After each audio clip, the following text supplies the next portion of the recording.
High বন্ধুরা, আজ আমি তৈরি করতে চলেছি ছোলার ডালের কচুরি।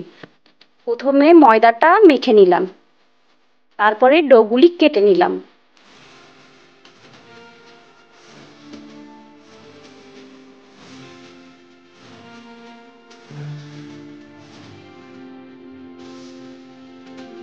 এরপরে ডোয়ের মধ্যে আস্তে আস্তে করে ছোলার ডালের পুর একটু একটু নিয়ে ভরে নিলাম।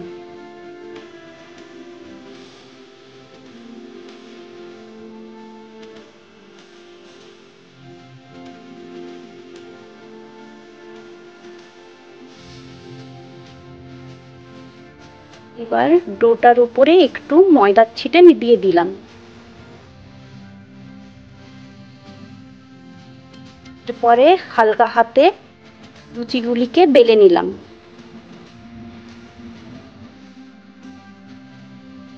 এরপরে কড়াইয়ের তেলে পুরিগুলিকে ছেঁকে নিলাম।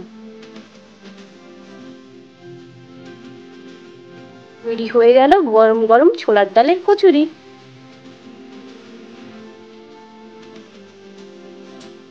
ব্যাপক